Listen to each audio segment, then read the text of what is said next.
जय श्री कृष्णा। भाद्रपद कृष्ण अष्टमी को श्री कृष्ण जन्माष्टमी कहते हैं क्योंकि यह दिन भगवान श्री कृष्ण का जन्म दिवस माना जाता है।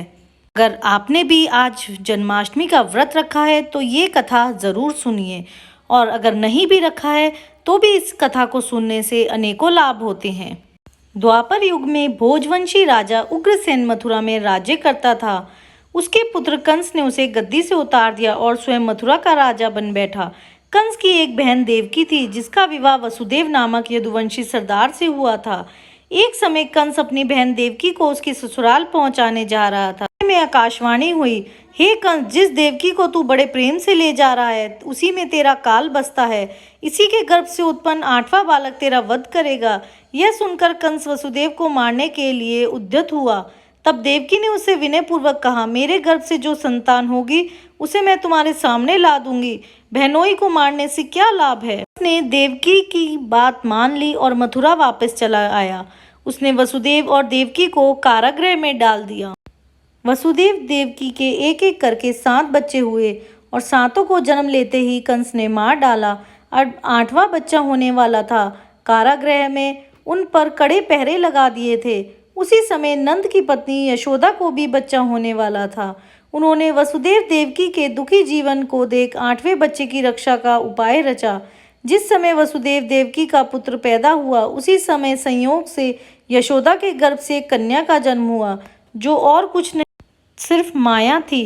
जिस कोठरी में देवकी वसुदेव कैद थे उसमें अचानक प्रकाश हुआ और उनके सामने शंख चक्र गदा धारण किए चतुर्भुज भगवान प्रकट हुए। दोनों भगवान के चरणों में गिर पड़े। तब भगवान ने उनसे कहा, अब मैं पुनः नवजात शिशु का रूप धारण कर लेता हूँ।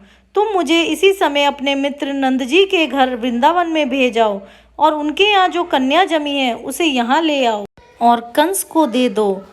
इस समय वातावरण ठीक नहीं है, लेकिन तुम उसकी चिंता मत करो। जागते हुए पहरेदार सो जाएंगे, कारागृह के फाटक अपने आप खुल जाएंगे और उफनती अथाह यमुना तुमको पार जाने का मार्ग दे देगी।